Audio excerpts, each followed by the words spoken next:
Yeah, I forgot your name. I'm sorry. You know, This was a heart attack there. When I had my heart attack, I was going to shave, and I was at the hospital, and they gave me an electric razor, and I might as well have used a butter knife and take it off because it didn't cut anything. So I said, I'll just take it. It's been about 2 years now. So yeah.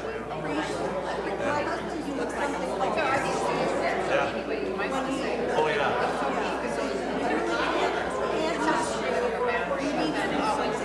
Sure. Yeah. No, it's I don't mind it. I've gotten used to it. The only thing is, I'm nervous with it, you know.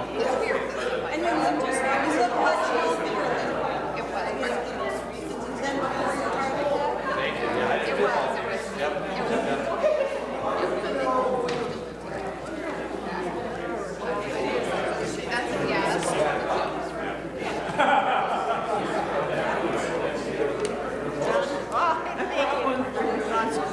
give you my no, he can't. Here it is. It just isn't found.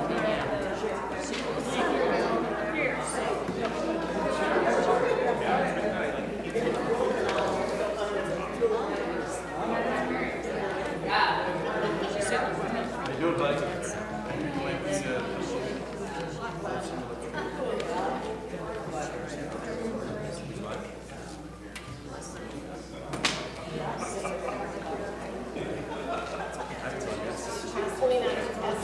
Yes.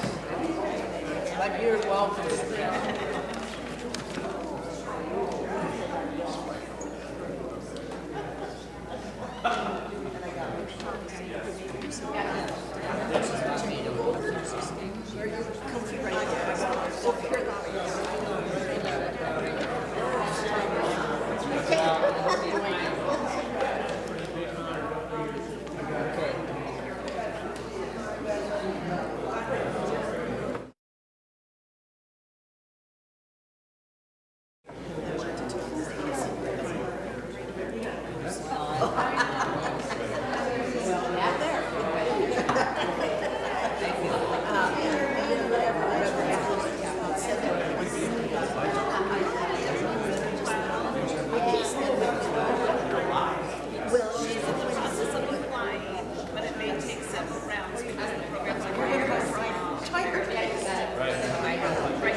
Can you hear me? Okay, good. Want to make sure. I want to thank Bill. He's up by himself today. He's going to be making sure that this gets live streamed out to the wider church that's not here today.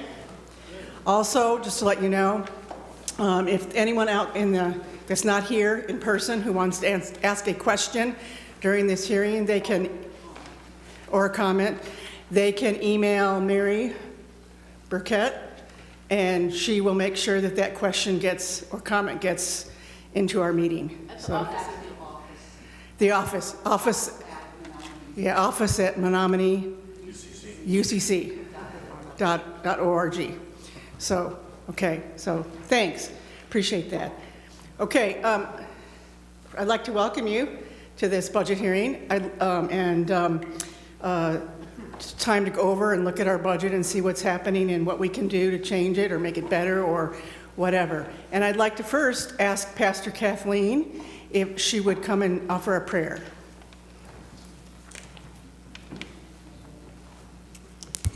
Please pray with me. Gracious God, a budget discussion can be a difficult discussion. And it's also a value-laden discussion. We will be talking today, if we do this well, about what's most important to us.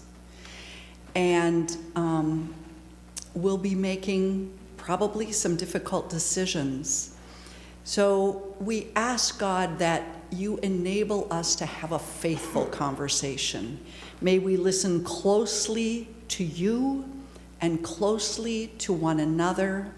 May we deliberate with kindness and with care and with prudence as we approach the coming year and address the numbers that may feel abstract at times, but represents the lifeblood of the nuts and bolts of the congregation. Breathe your spirit into this gathering. Amen.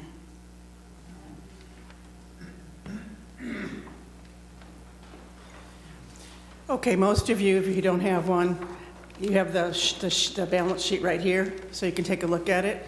And I would entertain any questions, and if I can't answer them, I'm going to defer to my great treasurer over here, Mr. Tom Schmelsley. Okay. Yeah, that's great. I'm sorry, Tom's going to do a presentation about it, and then there'll be time for questions. And I also want to thank Karen Miller over here. She's going to be taking notes for us, so we can keep track of what's talked about, so that when the budget people go back and check out the budget, they have the information in front of them. Thank you. Sorry, Tom, I didn't mean to leave you out. I would like to be left out. Well, good morning, everybody. To say I'm nervous would be an understatement. I've talked to a lot of people in a lot of big groups over my time, and I'm probably not as nervous as I have been talking to 2,000 people at graduation, but I am a little nervous. Mary has a microphone, so that when you wish to comment or say what you want to say, you can do that. You'll notice my face is red. If it gets redder, that means it's getting to me. That's just a hallmark of it. Let me tell you a little bit about my role today. My role today is to present to you and share with you what is in that spreadsheet, talk about it, talk about directions, talk about those things. I don't know that we're going to be making sausage in the sanctuary this morning. I hope not. I hope not. That can. I've never seen it work that you have. How many people we have, Bill? 40. I've never seen a group of 40 make sausage, so that might be kind of interesting. So don't shoot the messenger, okay? And I know one thing won't happen. I'm not out here, so I won't be one to shoot the messenger this time like I have before. I want to thank some people for their work. I want to thank Nita and Karen Booman They made a follow-up at the end to call some folks to work on their pledges. I want to thank Mary Burkett, who's been a real help. I can text her at 12:30 and ask for some document, and before she leaves at 1, I get it, you know. So I feel very blessed. Thank Kathleen. She's spent a number of time with me to try and get things done. And really my sidekick, Jill Schwabs. I'm not a spreadsheet person, and she's one of those people that really likes spreadsheets and is really good at it. And I don't know what we'd have for a document today, although Kathleen does spreadsheets too. So I don't know what it would be. So let's begin. Talk a little bit about where we are right now. We're 92% of the way through the church year. We have approximately 1 month left to go. We're at 85% of income to budget. That means we've brought in 85% of the budgeted amount, and our expenses appear to be around 82 to 83% to budget. So that's pretty good shape for us, I think, in a way. We had an $18,000 budget, a deficit that we went through, which we really don't want to do for the future. You know, perhaps more of us could live with a smaller budget, an $8,000 to $10,000 deficit, because it always seems to work out. I remember working with Nita and Rob. They always said things would work out, and by golly, they did. They always did. Now, for the upcoming year, it's going to have to be a big reach to work it well based on the numbers you see. We're paying our bills. We're doing fine. We're being successful. I think we're in pretty good shape that way. I wonder every month, because this is my first year I've done this, my real life job was I had assured money because I was in a school position, and you had the money, you had it in hand. Here you don't know when you're going to have it or not. In terms of pledges, it's up and down most months. I didn't bring along all the statistics. I had a pile like this, but last month, this current month we're in, we're bringing in $17,000 in pledges, which is high, which is really, really good. The key is every month is what's our ratio of income to expenses. That's the bottom line. So we're in pretty good shape that way. Let me talk a little bit about next year's budget, proposed spreadsheet. It's a prodigious number. Let's start with pledges first. Again, Nita and Karen did a really great job. So far this year, we have 82 pledges that total $195,000. That's reflected in the spreadsheet in front of you. There are additional 10 pledges that are Vanco pledges that total $8,340. Now, those of you who do Vanco, I think we should a lot do. Tell them what Vanco is. That's what I was just going to do. Don't let the cat out of the bag, Kathleen. The Vanco is the automatic withdrawal that all y'all sign and do it. We have 10 pledges of that, valuing out at $8,300. So, eventually what you do kind of is they're not canceled. So one of the strategies is we'll wait a while, and at some point we're going to say, okay, we're just going to do it. We're going to roll those over into pledges for next year. I think that's been a common practice. That would put us at approximately $203,800. All right. We talked, if you look back in the history, apparently the actual budgets have been $215,000 in pledges that needed to come in. I think given the document you have in front of you, I think $215,000 is a nice budget to look at. It's a nice point, but we have to have more. We have to do more than that. And you've all sat through meetings like this before in your past, and you know the drill pretty well. Those of you who are veterans. So probably part of this is going to be to ask you to reconsider looking at your budget again, looking at your pledges, and see if you can do a little more. There's other ways to look at it. Let me continue on. I'm going to diverge a little bit here. The largest part of our budget is in personnel. I just checked it out last night, and it's 72% of our budget. You know, that's significant. Most budgets I've been in, personnel is around 60-something, so we're at 72. And this year, the Personnel Committee suggested that we do an 8.7% cost of living raise, you know, like much of us who are retired and have Social Security got. I think we're gonna have to look at that. I know the church has been about being fair and treating our people fair, and we try to do that. 8.7% might be a reach to treat fair. You know, I have to say it. I have to say it. I'm sorry if I offend people or hurt other people's feelings, but that might be a push, you know.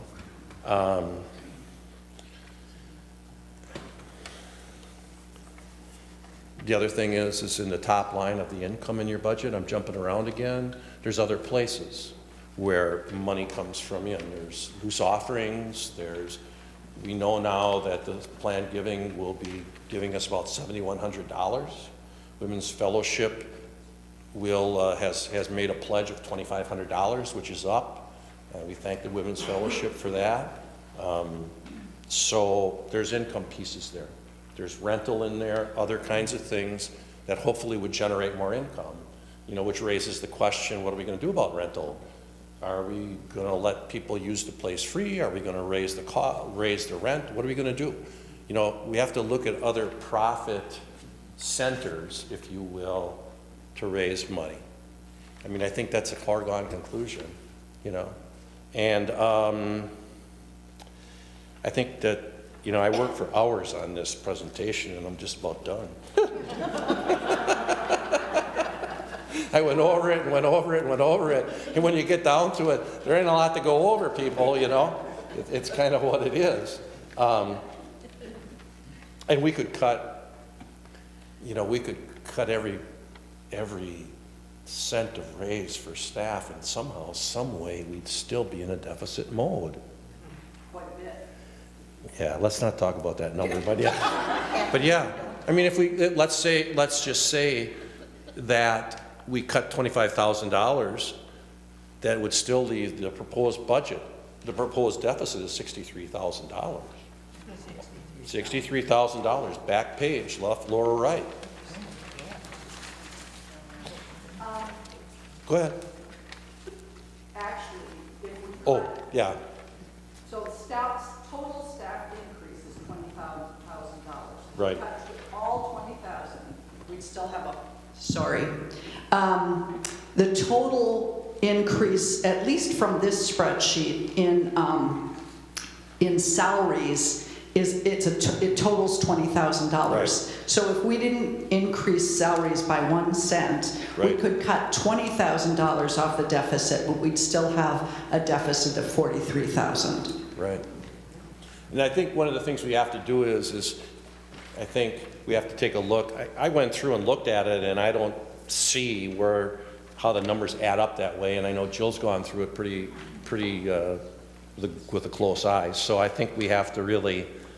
One of the things we want to do is just go back through and look to make sure, you know, what that is. Now let me tell you what is $263,000 deficit. What does that mean? I don't understand what's going on. 63,000. What does that mean? Okay, that means that our expenses are $63,000 more than our projected income. That's what that means, plain and simple. You know, that's what it means. Is this because of like the heating and electricity? Well, that's a factor. I think some of I think there are some constances. What? Repeat the comment, please. Let's get the microphone there. I just wondered if it was because of the heating and electricity. That's a factor.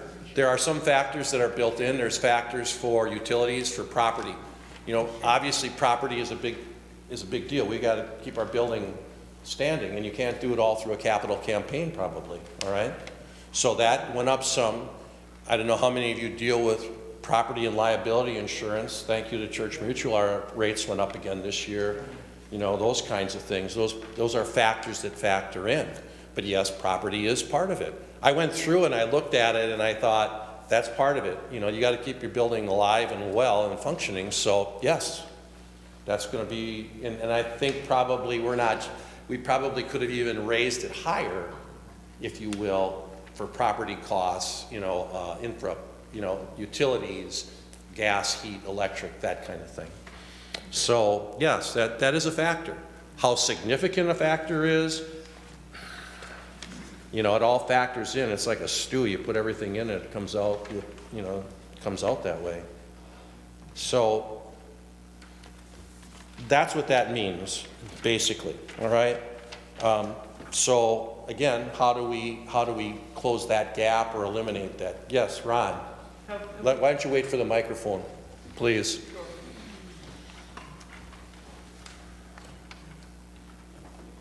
I don't know if we do this at the church. I can talk loud. I'll use the mic.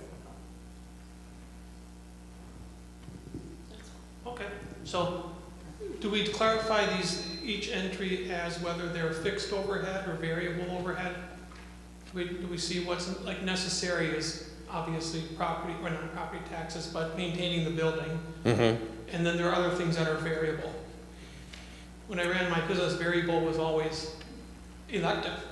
I'm sorry? It was elective. We weren't locked into variable expenses. Is that done here in this kind of organization? It's not. It has not been, to my knowledge. At least I didn't do that, and I don't know that it happened before. I mean, let's face it. All right. Let's be realistic here. You know, fixed is the cost to run the building. Fixed is the cost of our personnel, to a degree. Fixed is if we're going to have worship on Sunday, it's going to cost us money. If we're going to live stream, it's going to cost us money. Okay? All right? We can, you know, some of these other committees, when you look at it, that's all variable. You know, mission committee could be variable, and then, you know, you could do it some other ways. I mean, the vast majority of our work here is variable, and it's about what we want to. Kathleen and I had a conversation the other day. What is important to us as a church, and what do we want to put behind those things that are important to us? Mm-hmm. You know, as you were saying, this is something that we kind of have to just, we keep moving down the road a little bit, and we're doing the best we can to keep up with a deficit. I'm curious to know, well, two things. We need to make some long-term creative, maybe hard, but also creative plans to deal with this, so we're not always running ahead of a deficit. What are other churches doing? What are some of the, you know, do we have some folks who could look at making, you know, exploring what we can do? Can we, you mentioned rentals, some congregations even share buildings, get groups in. I just think this, we can't put it off too much longer. We need to be willing to look at some creative solutions here. I think that's part of the plan. I think that's part of the plan that we would do is that. Pardon? I can't hear you. It's something we need to do. That's absolutely right. I have just a kind of pragmatic question, maybe a little naive, but what does the worship coordinator, what is that role? I'm just not familiar with it. The worship coordinator, to my understanding, and Kathleen can add to this, is the person who coordinates all the elements of worship and brings all the pieces together, the extra music, all these kind of things, that kind of thing. That's probably very simplistic, okay? Very simplistic. Kathleen, do you want to talk to that? I'll tackle that. So the worship coordinator role developed during COVID. And it developed because we needed somebody who could help, particularly initially when we were putting, you know, we were taping things and we were trying to make sure they all got put together and so forth. And the worship coordinator was doing all of that. And it was a way, it was something that Mary could do when she wasn't directing the choir. So that's how it started. And she got paid to do that out of her choir director salary. With live streaming, certain of those tasks went away, but certain ones remained. And so Mary and I have worked over the last 2 years to sort of figure out what pieces that she was doing were worship coordination, what pieces she was doing were music director, and what pieces she was doing were choir director. And we figured out the number of hours she was spending in music director work and worship coordination work. And the worship coordination work works out to be about 4 hours a week. It's not huge, but it's everything from kind of lining up, the lighting up special music and stuff, that's music director, but the worship coordinator stuff is more about sending out schedules, making sure everybody gets here at the right time. Readers? Readers is really a responsibility of the worship committee. So it has more to do with like setting up shots and communicating between the floor. Communicating between down here and the tech nest when there's things that need to be communicated. It's logistics, it's worship logistics, and then liaison with the tech nest. So what we did was we calculated if she were doing that 4 hours a week at $20 an hour, which would be, right now I can't even figure that out. $20 a month? Yeah, so small amount. Then music director, 5 hours a week at $25 an hour. That's how we calculated that. The music director position has largely been stipended up until now, but when we figured out what Mary was actually doing with everything from the Spring Arts Festival to lining up special performers to reporting on copyright stuff to, it was working out to be about 5 hours a week over the course of the year. So is that helpful? Okay. Mary, do you want to add anything? Did I miss anything? Okay. Thank you. We probably can't answer this question today, but I know Lee is here. I'm wondering that when I was on council, excuse me, my experience was that we have quite a bit of money in planned giving in various accounts. Now, some of it is designated and some is not. Is there any way that some of the planned giving money could be plugged into the budget? Because I know there's a significant amount of money in planned giving in various accounts. But I don't think we can probably answer that right now. But I just put it out there as a possible area for examination. Jeannie, do you want to, or you'll do it? I can answer that. Okay. Which one, Lee? Lee can answer. Good job. Yeah, I don't, both of them can.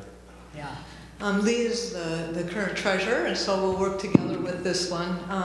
But I think, and correct me, Lee, if I'm wrong on this, but it would be that it wouldn't be included in this budget then, and it would be a request that would go separate through planned giving. So we have certain percentages that are allocated as that are brought into the general fund, and those are included in this budget. And then there's other accounts that are specifically designated gifts, generally, that have been given for music or other memorial garden. And if there are expenses from there that we could take from here and apply to planned giving, I think that's appropriate, but it would be not included then in this budget, and it would just then be a request that would go through planned giving. And I can send a narrative budget or a narrative account out if people would like it. It's going to be included in the annual report, but those numbers are available to everyone to be able to see what is available.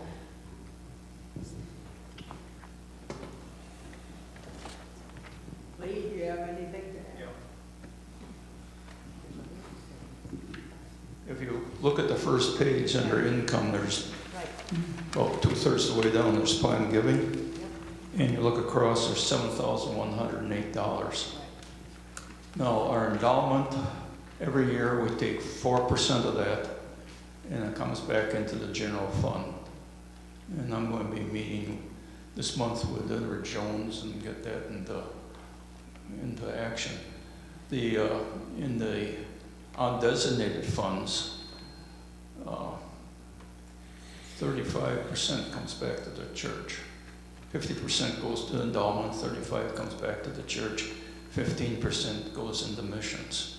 So, yes, planned giving is contributing. The items that are designated, and we can't take from there unless it meets the giver's restrictions that they put on it. Is that answered? Yeah.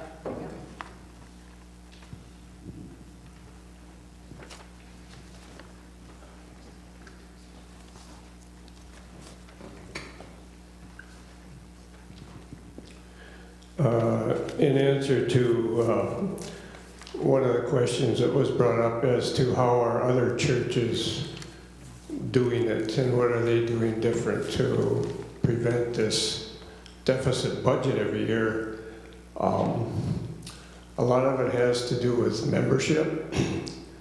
We aren't getting any new members to speak of, and we're losing giving units.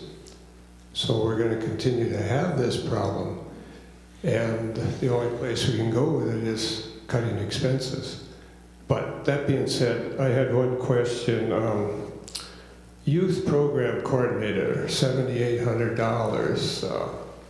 We don't have any youth to speak of. So who is that going to? Mary? Well, if you can lay it out, yeah. That was last year's budget. This year's it's 22,000 something, isn't it? $2,496. Okay. So we had talked about in the CE committee about whether to hold that line so that we could still keep a possibility open of having a youth coordinator who works with our kids club and assists Kathleen in that process, and it would be like 2 to 4 hours a week. And it was unanimous in Christian Ed that they wanted to keep that line available, hoping that we could find someone in the fall. Can I say a little bit more about that? Sure.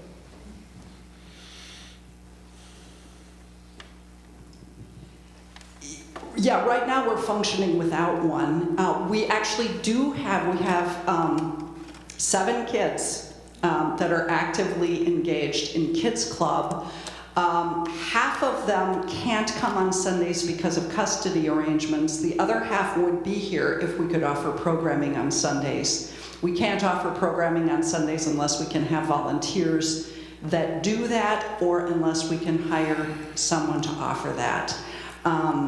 So that's an ongoing struggle. It's hard to hire somebody to offer it if you can't predict whether there's going to be anybody to be there. That's the slot we've been in.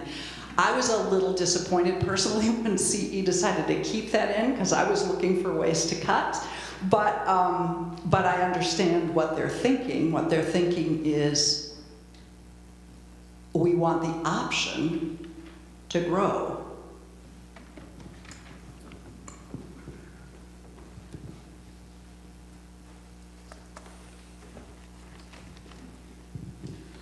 I noticed that the cost of insuring the building went up by $1,663 or something like that. That's a lot to go up in a year. I know it stayed, $8,000 for a while, but when my house insurance got too expensive, I switched insurance companies and it went way down. They do that, they keep raising the cost of insurance. And I imagine the building is worth more because of the reappraisal, but still, that's... Well, yeah, you're preaching to the choir. I mean, their initial premium to us was $10,066. That budget's the adjustment that we looked at so that we dropped some coverage that, at the advice of our representative, if you will, said that that adjustment would take us down to the $9,660. Now, what we had talked about and still need to take action on is we were going to work with the UCC insurance board to see if they could do something with that, and that's fallen by the wayside as people have gotten busier doing other things. This is, you know, volunteer work, so it's not like we have an office staff that can do this all the time. So, but we did do that. So why do you do that, though? You come on up here. Yeah. Your voice carries, but not that much. So I do want to say one thing about the UCC Insurance Board. It would be good to do a comparison, and I have worked with a church in the past through moving from Church Mutual to the UCC Insurance Board. The UCC Insurance Board is typically more expensive, but it delivers a great deal of value for the money. But we're unlikely to save money that way. What we've got basically is not having had a raise for an increase for a long time, and then a lot of inflationary pressure. Pretty much everything that's in this increase of $25,000 over last year's budget is inflation related, and 20,000 of the 25,000 is salary specific. Please don't misunderstand our tone. We're not negating that. We're just saying here are some of the complicating factors in that. It's not being rejected out of hand. I don't have a big, sharp knife under this podium here where I can just go like that.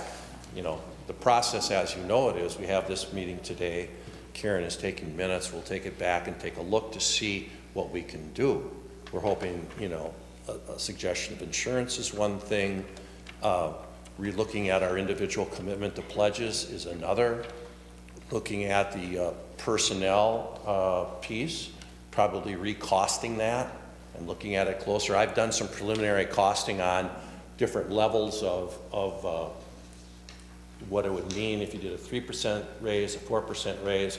The real expert at that is John Blomquist, who does a really good job with it. I can do it, but I'm not real confident in my numbers. So I ran all the way from a 3% up to a 8.7% of what that package would look like. Now that's a package, all right? That's a package. So if we do a 3% cut, my numbers would say, you know, that would be a 5,500 package to be spread among our people, okay? Now, so that's that, at 3%. Those are my numbers, which have to be validated. And the way I got it, just so you know, is I went to the bottom line of the annual budgets and looked what the total cost was we had incurred for staff costs, okay? That's how I raised it. Now, if that's wrong, someone will tell me. Yes? I'm just wondering about a number. So right now we're looking at a $20,000 increase. If we cut it to 3%, Be a 5,000 increase. it'd be a $5,000. Yes, ma'am. Yes, ma'am. I'm so used to talking total package because that's my prior life impacts me sometimes. Hey, Jeannie.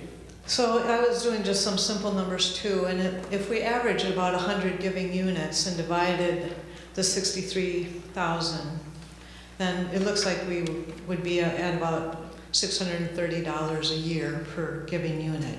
So I'm wondering about, unless my numbers are wrong.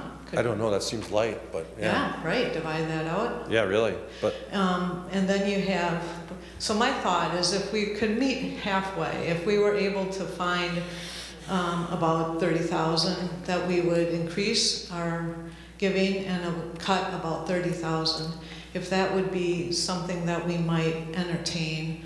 And so that's just a thought. And Sure. then my other one is, for this meeting, is your hope to get some specific kind of suggestions from the group, or more of to share, this is the situation, and then the council will It's deal both. with the cuts? It's really both. I mean, you know that an attorney never asks a question that he doesn't have an answer for.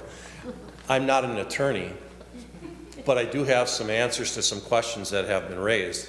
If I was an attorney, I could give more money to the church and kind of clean that deficit out, but I didn't have the genes for that or the brains. So, okay. Well, I do want to look at, Yeah. as the planned giving chair, of being able to look, especially under the expenses under the building maintenance, Right. that some of that might be able to get pulled out from this general budget if it's a Right. specific expense that we can, that meets the guidelines of planned giving. That's just one example. I think the other thing is we're uncomfortable. This is uncomfortable. We've lived with budgets deficits before, and they were kind of uncomfortable. This is downright nasty uncomfortable. And what that may force us to, Andrew will get you in a second, what that may force us to do is to move that uncomfortableness into places suggesting like Jeannie is. You know, we may have to go some places where we don't want to go. Oh, sorry, I thought I had a loud enough voice. Sorry. But yeah, this is uncomfortable. And so we have to make uncomfortable decisions, and we may have to move into areas that we wouldn't heretofore wanted to. But yeah, okay, sorry, get off my soapbox. Andrew, you up? Yeah, I just have a quick question.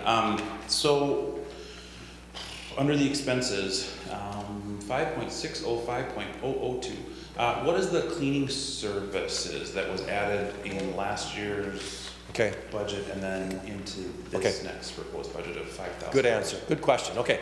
That refers to the cleaning service. Oh, sorry. God, I'd like to move around. That cleaning service, we contract independently with a person who comes in and does X amount of hours a week. When Carolyn left, we looked at how to replace it, and property came up with contracting with this individual who comes in and, I don't want to say just cleans, but he cleans. He cleans the kitchen after certain times and so forth and so on. Frankly, it's a bargain. Yeah, I think it's bargain. I think it's was it $100 a week, Kathleen?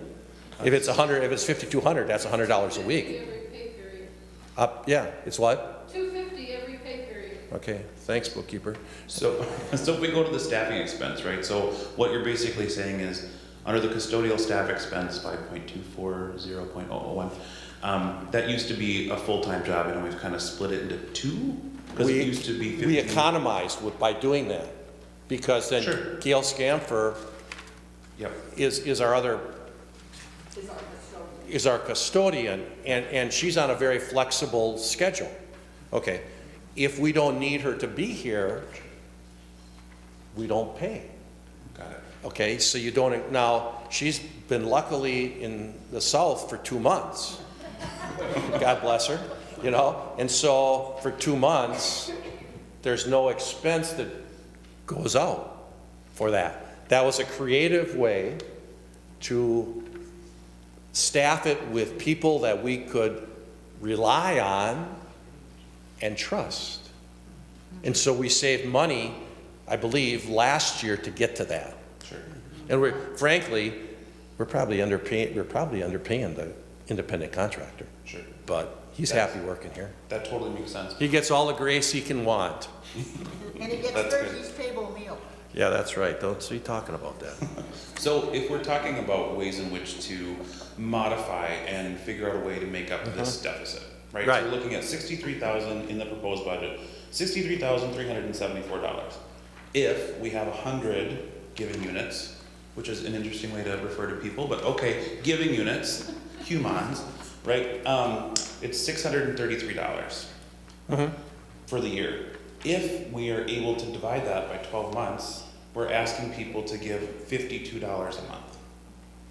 extra beyond what they do, or finding additional giving units. I like that. I'm going to start referring to that more often. Giving units.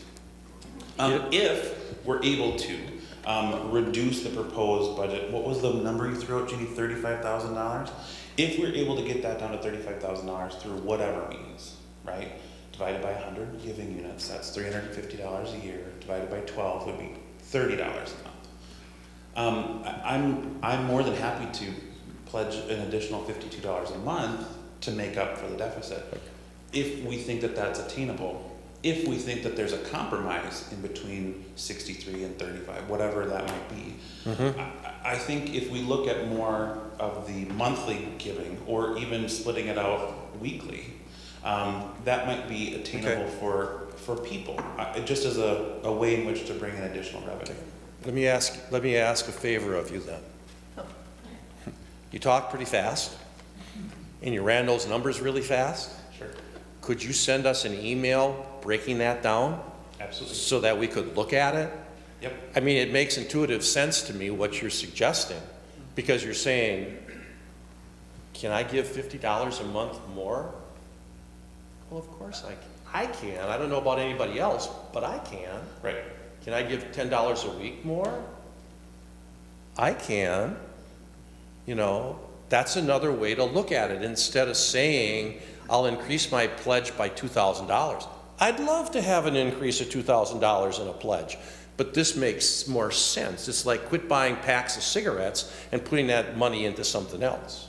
So if you could email the office at ucc.org or whatever it is, that would be very, very helpful, and we could disseminate that. Thank you. That's a good idea.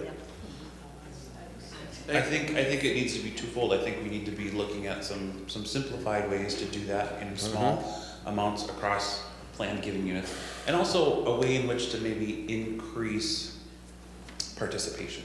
So if we go from 100 giving units to 125 giving units throughout the rest of this year, I'll run those numbers and we can send it out to church if that's helpful. Right. But yeah, that's just off the top of my head. That's good. Very good topic. Thank you. Even though I heard through email, some of the discussion about what you were going to bring to the congregation today, I have not heard you say at what level we are increasing staff compensation. Is it 7%? Is it 8.2? Okay, it is proposed, it is suggested by and that's the word, it is suggested by the Personnel Committee to be 8.7%. There's a couple other ones that change a little more. The choir director cost is up higher. Okay, yes it is. Oh yeah. Huh? The choir director. All right, whatever.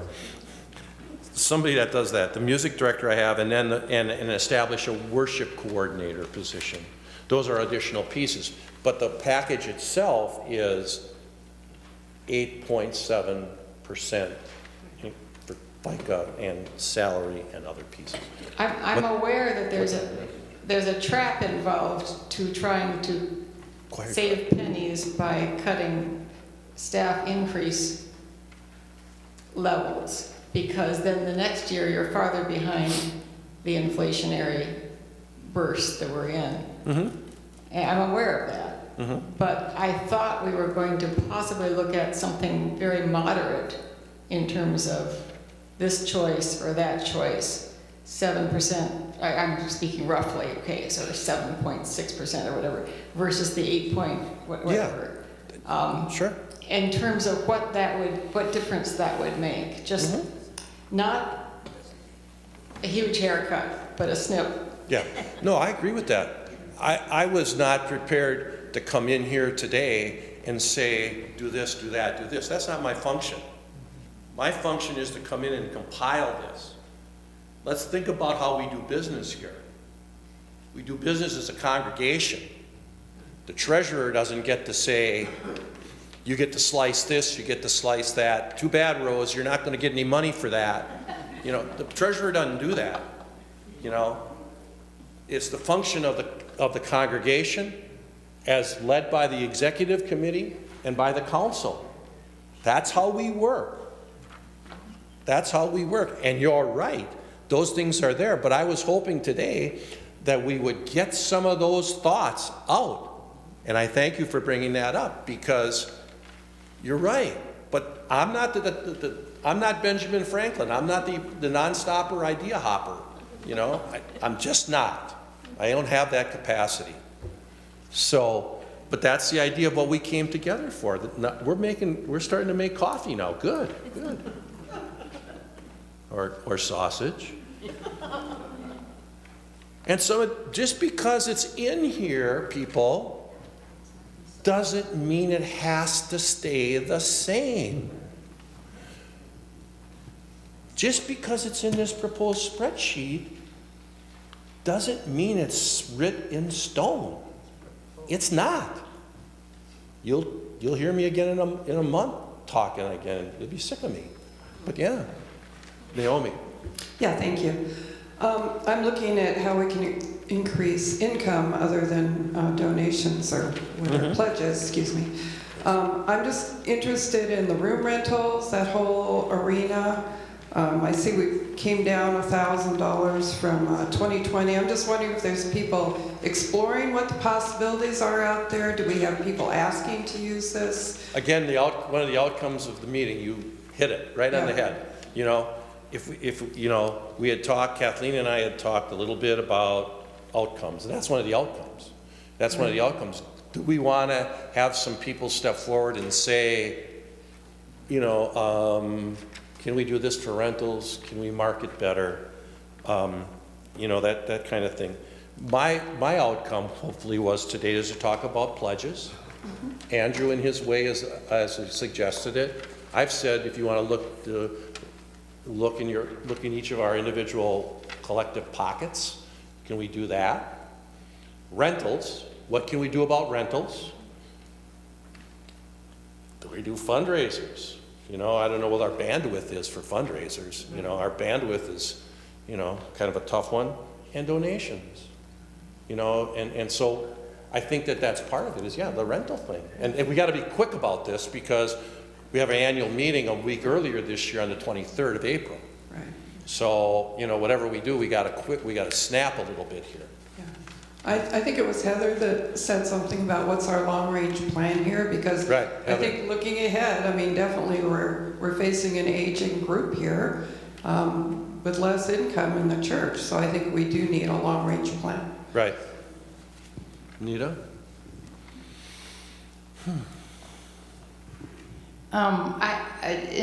To have a hopeful note, which I'm constantly trying to have in my life, optimism. We have to be patient with ourselves in one way because we are still really just now coming out of the COVID isolation and people coming back. There's been lots that hasn't been happening for the last couple of years, and a lot of you were involved in the strategic discernment visioning process in 2019, and that got put aside. And the thing that will give us is direction. It will give us excitement and commitment towards where are we going as a congregation? What do we offer to the community to make it a better place, or to the world? And how do we do that? And how we use our building, whether there's income based on that, or how we are reaching out and getting grants for new programs or whatever. We don't know, but it's completely up to all of us. We are the ones who will be making those decisions as grassroots congregational members. Please watch for all the information about that because it'll be jump-started this next year. She's our vice moderator. Sounds pretty good, huh? The other thing that isn't in here and this is not a surprise, you know that we've been pursuing an office manager ever since Teresa decided to go where it's warm all the time, hotter than hot. We've drawn a loop close to that now. we've been very fortunate to secure the services of Susan Zavada-Knapp.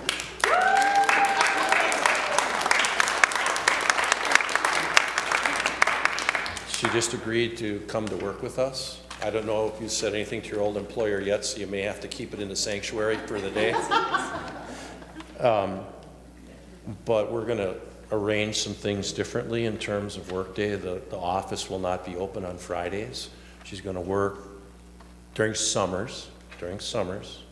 So you make economic issues into good practice that half the other community is doing now. So she will be working 4 days a week in the summer, 5 days a week now. I think we're at 20 hours. We went from 22 to 20 hours, and 20 hours, I believe, in the summer, right, Kathleen?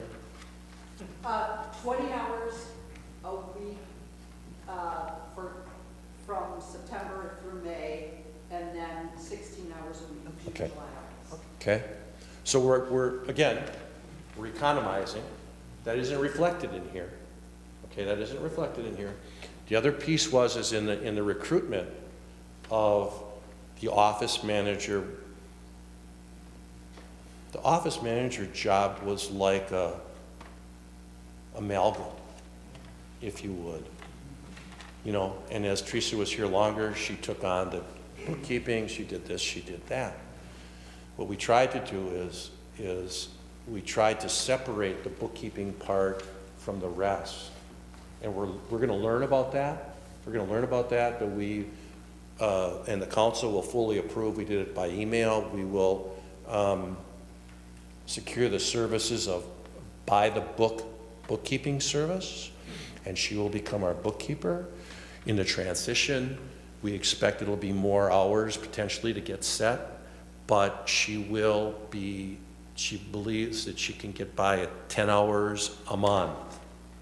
So we believe that that's going to help us too. Now, okay, is it going to give us 40,000? We all know it's not. But if it gives us 2 or 3, amen, I'll take it. Okay, I'll take it. So that's part of the piece. And it wasn't because Susan couldn't do it. It's because we wanted to make that job a little different. Susan's excellent.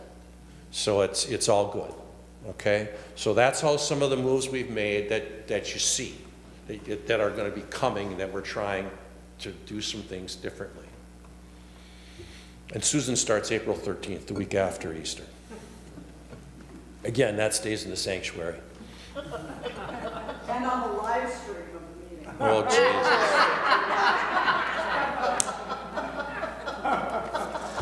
Oh, my. Shoe leather tastes good. Any other questions, suggestions, or any other thing? I think, yes, Jeannie. Good. I was wondering about with the COVID coming to supposable end, are we looking at continuing the live streaming, and how much is that still being used? I'm an advocate of it, so I don't mean to be communicate a negative message, but I am curious about if that's something that we foresee continuing, and is it continuing to be utilized? I don't think the amount of money we invested in live streaming that we can say we're not going to do it. Now, that's talking from a practical perspective, Kathleen. You can speak from a theological perspective or whatever, okay? Well, that's your job.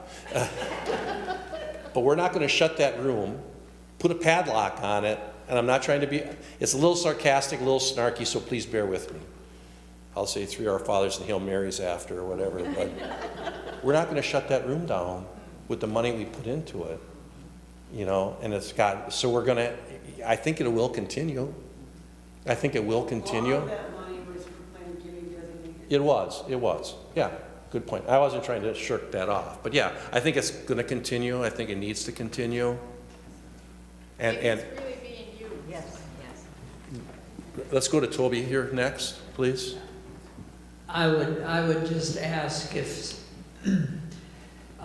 this is just tangentially affected to the budget, but I would ask, as far as live streaming is concerned, Marion and I have been working with Mary and with Dave, and there have been some issues of people getting access to the service after the live stream.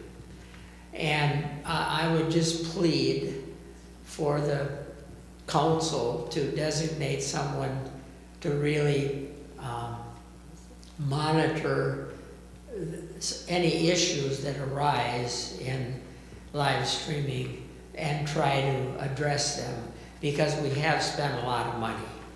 And we've set up a Cadillac service, very honestly. And we really need to make it work.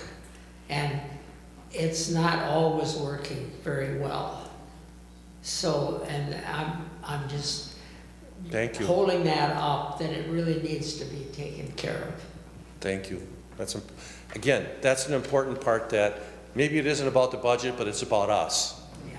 It's about us and about how we live and what we do, so it is important. Thank you. Hi, Ellen. I want to affirm that in several ways, and I would begin by saying that technology is my favorite piece of profanity. But I know that this live stream is being used by some of our good members who find it hard, either because of weather or health, to be part of our congregation, and by doing this, they can. Right. So don't characterize it as people that don't want to change out of their pajamas.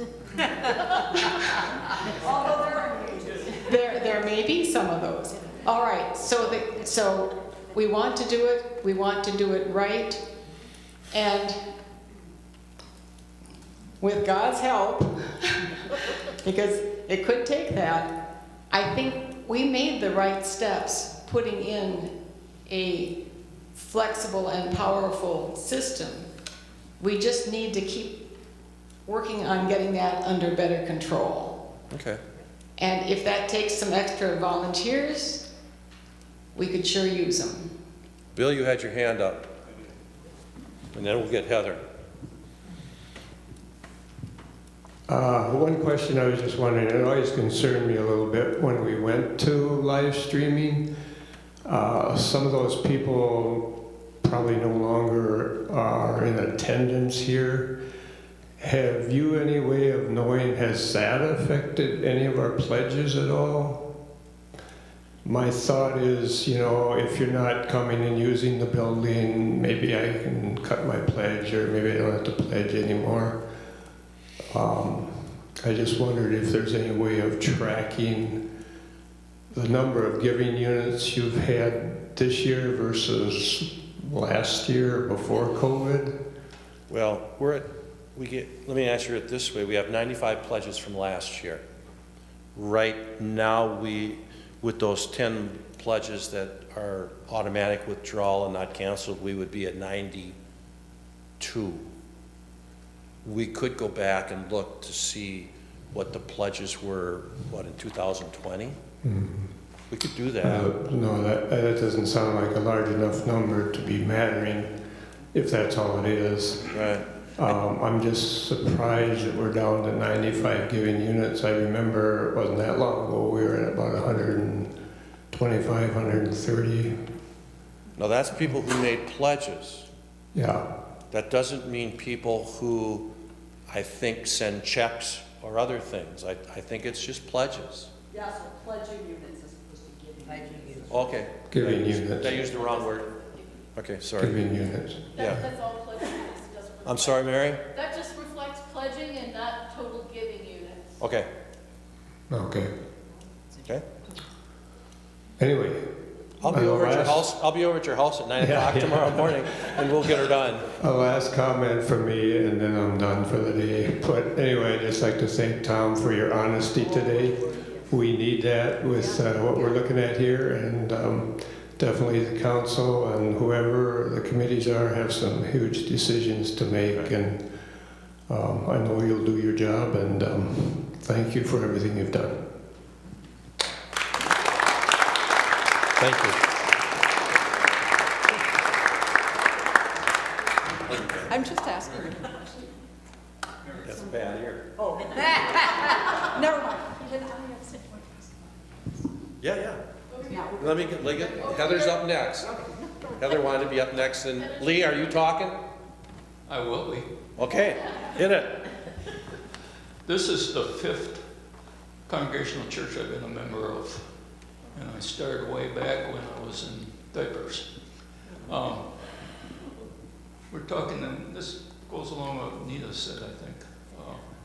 You know, I think in over these 80 years now, nothing's changed, really, as far as the church goes. We're still this traditional congregational or UCC church since the merger. And I look at, in town here, the movie theater downtown is now a church. And as I came in this morning, I looked up there and the street was just packed.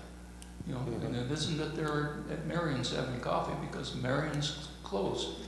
You look at the old newspaper office on Main Street, it's a church. We have neighbors that belong to Cedar Brook.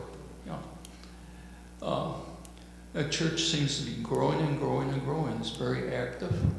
One of the neighbors came back a couple of weeks ago from a mission trip in South America. Last week they had a musical group come in and they had over 400 people there. And I'm just, you know, I think we're kind of in a rut. And I think, you know, we need to look at why is these churches showing up? Well, there's another one downtown too. What used to, way back when it was Jim's Liquor Store there, that's Sam has his donuts in. The other half of that is a church. So what's drawing people from the traditional churches such as us into these groups? And I think, I don't know, I've never gone up to Cedar Brook. I think I should, and some of us should. We have members here whose children or their spouses are up there. We talked about the tech nest up there. Dave's family goes up there. They don't come here. So I don't know what the answer is, but I think maybe we should do a little looking and find out what should we be doing to attract some of these people in there. I mean, you look at the facility, you can't find a nicer place to worship than here. But gosh, and you look at the people here, other than Andrew, who I can see, we're a bunch of old people. Just physically, Lee. And Andrew, yeah. But, and as we all disappear, Andrew can't support this place by himself, so. Okay. I don't know, Thanks, just Lee. thoughts. Okay, thank you, Lee. Nita? Heather, are you gonna comment? Okay. Then we're gonna kind of draw this to a close, so if you have any last gasp, really important things to say, we should do them. And then Kathleen, I was gonna say Sister Kathleen, no. Kathleen, my Catholic upbringing comes through again, darn it. Kathleen has a comment or two to say about about rental. Okay? Yeah. Dave Ottman is listening in, and he texted to say that we have, on average, 10 households or streaming units every week, on average. So that's a regular thing, and that doesn't, of course, include the people who watch whenever they get around to it. Okay. And we had 17 people at the early service this morning. We almost set a record. You know, it's pretty good. That is. I still have one more thing to say. Sorry. It is always, I think everybody should go to Cedar Brook or somewhere. Then you'll know. I did that when I had a sabbatical once. I went to a lot of different churches to see what they were like. Go see. And go to the early service if you usually go to the late service. And flip-flop, so everybody gets to see you see different people, and you get to see different things. When we continue to plan who we're going to be in this community, we need to be ourselves. Mm-hmm. That doesn't mean we don't need to do some changing or opening up, but it's clearly not our thing to have a band playing every Sunday or whatever. You'll see at different places, whether it's the way they think theologically or the way they do their music or the way who knows? But anyway, we need to work hard at knowing our own selves and figuring out what we can do. as our own faith community for the world, not just for ourselves, as you know, but for the world. Okay, I'm done. Well done. Kathleen? No, Heather. Heather did. Okay.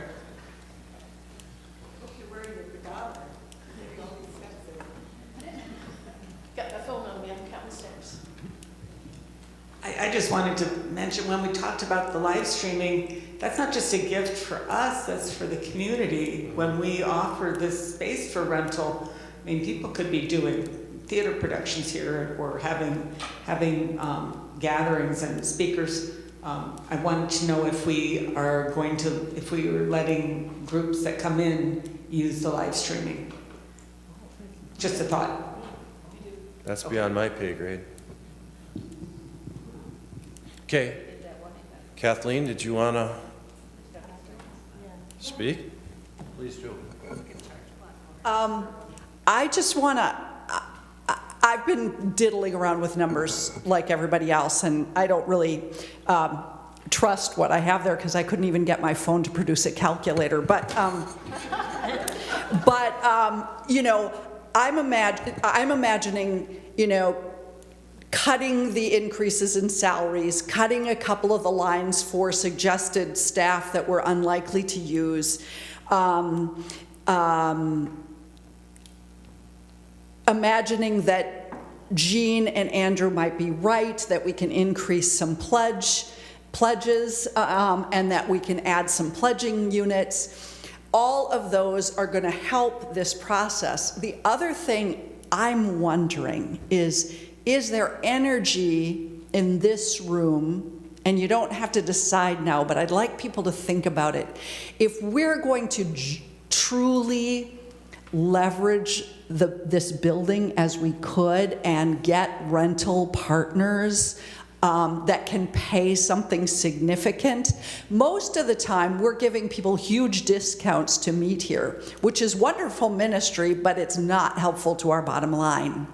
So I would love to see, you know, a small group of folks tackle this and network with the community and see who's looking for space and what kinds of arrangements we could make and whether we could offset enough of the rest of the deficit so that we'd at least get it down below $10,000, which is where we've said in the past that we're willing to, you know, be comfortable. I'm not asking anybody to volunteer, but does this sound like a good idea to people? Yes. Do you think that we might be able to pull together a team of, say, 4 people who could look into this with some seriousness? Of course. Okay. That, you know, pray about it. See if this may be the next thing you're called to. I think one thing to draw this to a close before Kathleen prays us out. Karen's taken notes, and I think what we would like to do is ask her to condense them, potentially, and send them out. Send them out to everybody, so you have them in front of you. You know, there's no information that's secretive, that can't see the light of day, and these kind of things, and that's what needs to happen. It's nothing untoward, nothing, but it's what we need to do. So Karen's really good at that, so if she would do that, that'd be wonderful. And I know we're tired. I know our bandwidth is short. But, you know, I've been a member here since 2001. That's a long time. And we're a good congregation. This is my home. This is my home. It's your home too. And we can do this. We can do this. We're uncomfortable, but we can do it. I know you can. You've done it before. We can do it again. Thank you.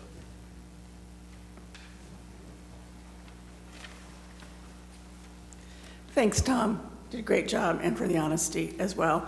I love this church. It's my church home as well. You're all of my family, and I appreciate that. I did think of one thing that nobody ever thought of. I don't know if everyone in this room could buy a lottery ticket. If any of us would have a chance. I mean, if the more we go. So I'll leave it at that. Okay, so now, Pastor Kathleen, after that, you can come pray.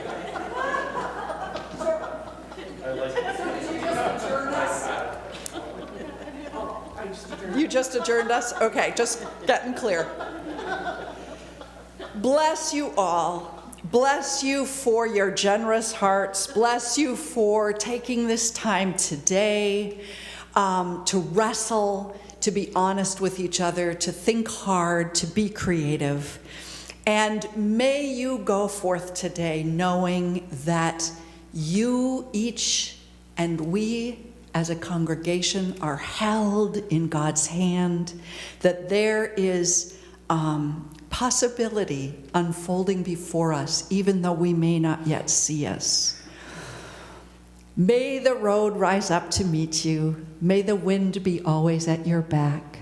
And may God hold you and all those whom you love in the hollow of God's hand. Amen.